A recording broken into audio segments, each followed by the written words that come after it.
Sir ఏ రోజు stage ఎక్కి మాట్లాడలేదు సార్. నేను ఇదే మాట్లాడటం సార్, ఇదే మాట్లాడటం. కాకపోతే జనం అంటే మనం, మనం అంటే జనం అని ఎప్పుడో చెప్పారు.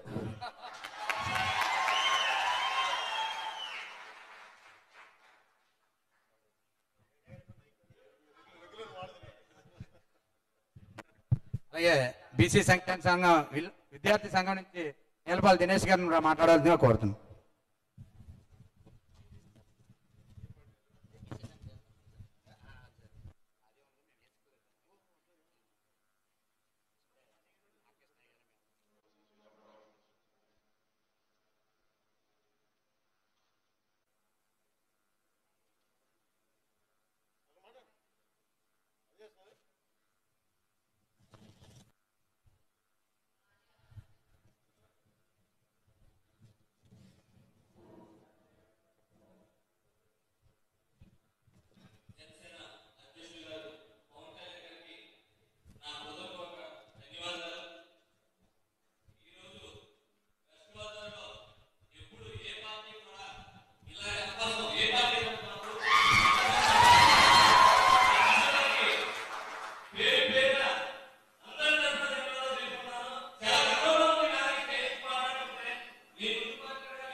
కారణంగానే ఈ స్థాయిలోకి వచ్చాను. నేను బీసీలో నేను యాదవుల కులంలో ఉన్నాను.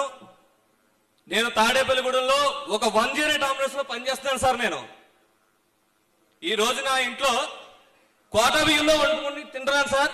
ఈ బీసీ విద్యా సంఘం జిల్లా అధ్యక్షులుగా పనిచేస్తున్నానంటే నేను చిన్న స్థాయి నుంచే పనిచేసుకుంటూ వస్తాను సార్. ఈ రోజు కూడా నైట్ డ్యూటీ, నేను 108 లో నైట్ డ్యూటీ చేసి ఇప్పుడు వచ్చాను సార్ మీ దగ్గరికి. ఎందుకంటే నా పరిస్థితి అలాంటిది.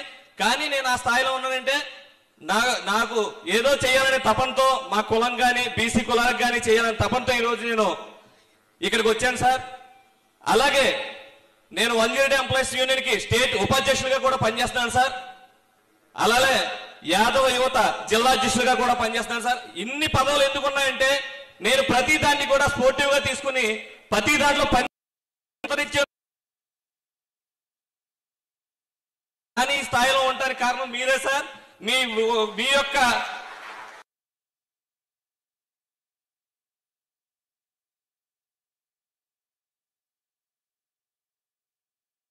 అధ్యక్షులు పవన్ బాలాజీ గారిని ఇప్పటికి కూడా అడుగుతూనే ఉంటాను సార్. ఎప్పుడు నేను జాయిన్ అవ్వాలి, ఎప్పుడు జాయిన్ అవ్వాలి, నా యొక్క మనోభావాలు తెలపాలని. కానీ ఈ రోజు జాయిన్ అవ్వకపోయినా ఈ రోజు నేను స్టేజ్ మీద ఇలా మాట్లాడుతున్నానంటే అది మీరే కారణం సార్ దానికి.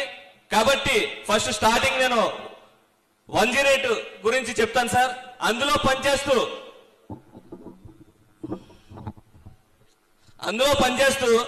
అందులో బాధలు పడుతున్న బడుగు బలహీన వర్గాల కోసం చెప్తాను సార్. అందులో కేసులకు వెళ్తుంటే సార్ నేను 4500 నుంచి స్టార్ట్ అయ్యాను సార్. 10 సంవత్సరాల నుంచి చేస్తున్నాను. సత్యం రామలింగరాజు గారు ఉన్న కాడి నుంచి పనిచేస్తాను సార్. నేను మెదక్ డిస్టిక్ లో జాయిన్ అయ్యాక మెదక్ డిస్టిక్ లో వేసాను సార్. 6 months మెదక్ డిస్టిక్ సదాశివపేటలో పనిచేశాను సార్. 4500కి నాకు మ్యారేజ్ అయింది సార్. ఇంటికి 4000 పంపించి 500 రూపాయలతో తినేవాడిని సార్. నేను పచ్చడి తీసుకొచ్చి పచ్చడితో తినేవాడిని సార్. అంటే మాకు ఉద్యోగాలు లేక సార్, ఉద్యోగ అవకాశాలు లేక 108 లో నేను చదువుకుని బిఏ అయినా సరే డ్రైవర్ గా పనిచేస్తున్నాను సార్. 108 లో 4500 నుంచి ఈ రోజు 12,000కి వచ్చింది సార్ 108 లో. అలాగే పనిచేస్తున్న అందులో అనుభవాలు ఏంటంటే బడుగు బలహీన వర్గాలకి ఏదో సేవ చేద్దామని చెప్పి ఇప్పుడు దాకా కూడా అందులోనే ఉన్నాను సార్. నాకు మంచి డ్రైవర్ పోస్టులు 20,000 వచ్చినాయి సార్. కానీ అందులో చేసే సంతృప్తి ఎందులో రాదని అలాగే ఉన్నాను సార్. ఇప్పటికి కూడా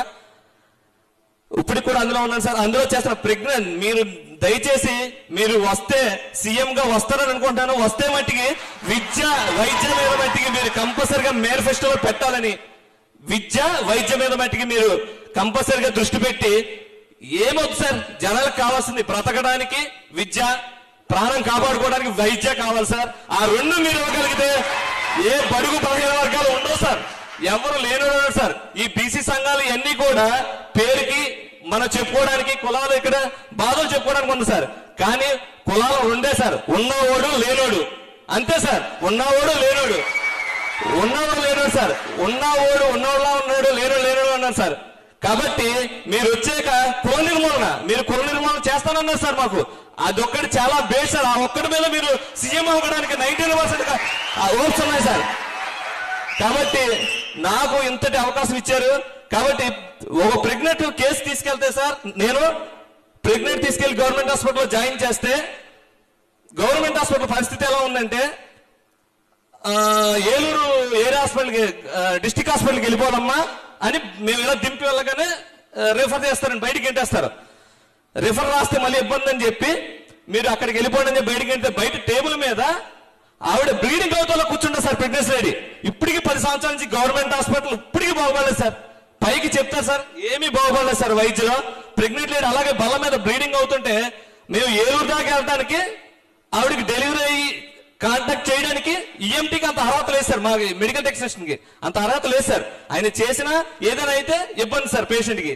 అంత దూరం మేము తీసుకెళ్ళలేమమ్మా, ఇక్కడ మీరు డెలివరీ చేయండి అంటే ఆ డాక్టర్ గారు అక్కడ చేయరు సార్. వాళ్ళకి 50,000 1,00,000 రూపాయలు జీతం సార్. నర్సులకి పౌడర్ రాసుకుని వస్తారు, నీట్ గా పడుకుంటారు, వెళ్ళిపోతారండి.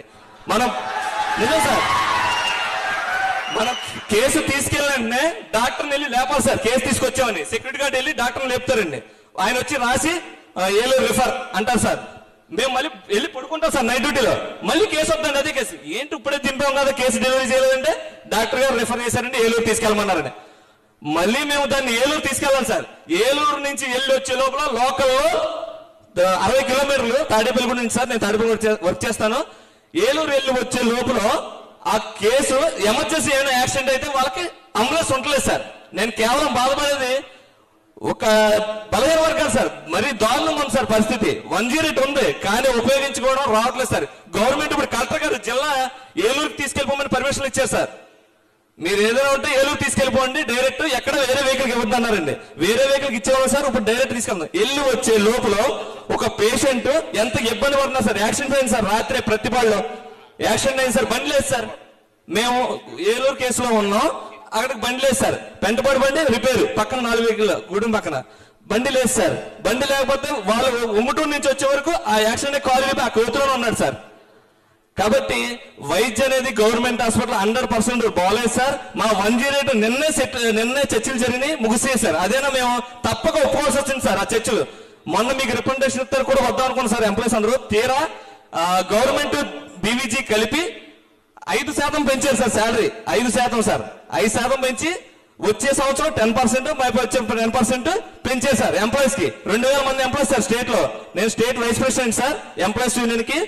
కానీ మాకు పెంచింది 5% సార్. ఇంత దెబ్బలాడి సమ్మెకు వెళ్తామని నోటీస్ ఇచ్చిన తర్వాత ఇంతలో సెటిల్మెంట్ అవ్వకపోతే మట్టి మీ దగ్గరికి వద్దాం అనుకున్నాం సార్. మీరు హైదరాబాద్ లో ఉన్నారు, మిమ్మల్ని కలవాలి సార్. మిమ్మల్ని కలిస్తే పక్కా అవుతుందని మాకు గ్యారెంటీ ఉంది. కానీ ఇతర వాళ్ళు 5% ఒప్పుకున్నారు సార్. మొన్న మీ దగ్గరికి వెళ్తామని చెప్పి ఇంకో చర్చలు జరిగినాయండి. గవర్నమెంట్ 4,000 పెంచింది సార్.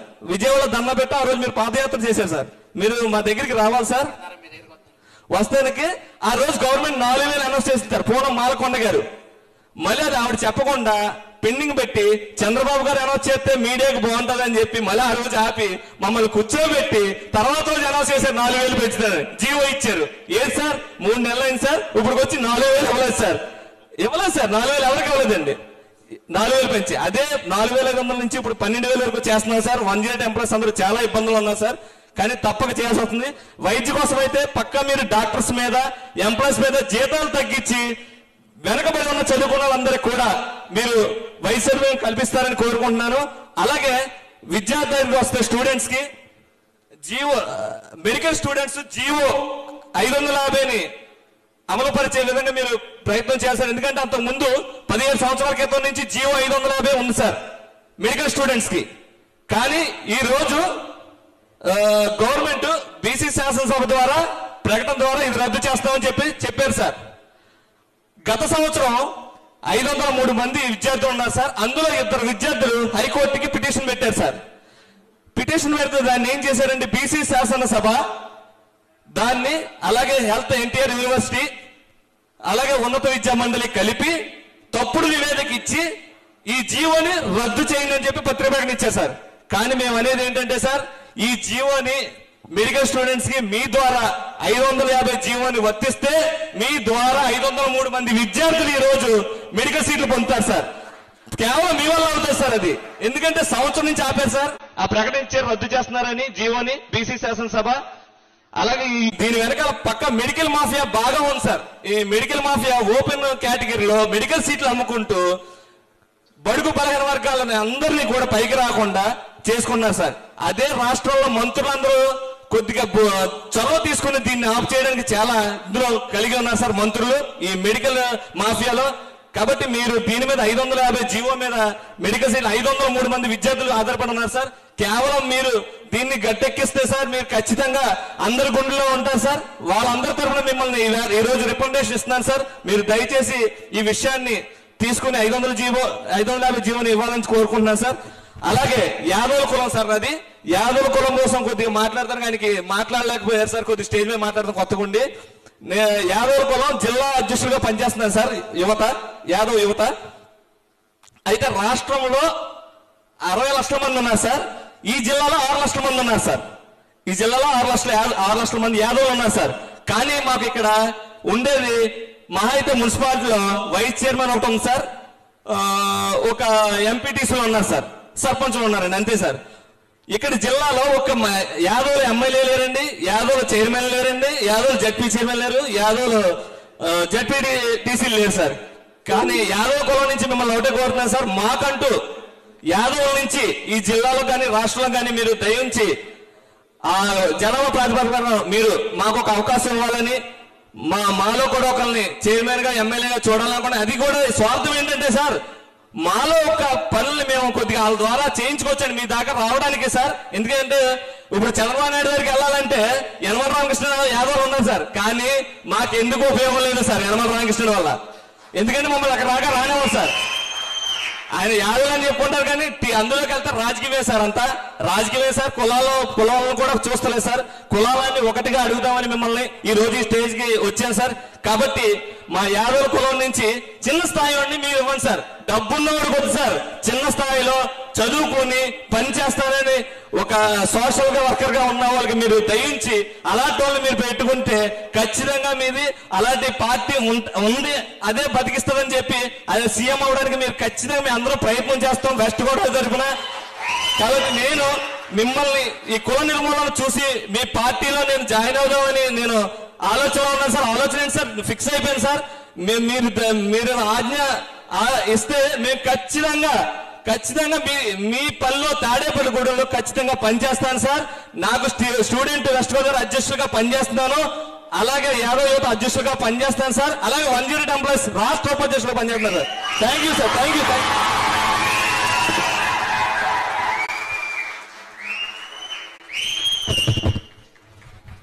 అలాగే మత్స్యకారుల నుంచి శ్రీనివాస్ గారు రావాల్సింది. ఏదైనా 2 మొక్కలు మీకు ఏదైతే మాట్లాడాలనుకుంటున్నారో అయ్యే మాట జాగ్రత్త వెళ్ళి గారు. బీప్ గా సమస్యల మీద మాట్లాడాల్సిందిగా కోరుతున్నాం. ఎందుకంటే చాలా మంది మాట్లాడవలసి ఉన్నారు కాబట్టి.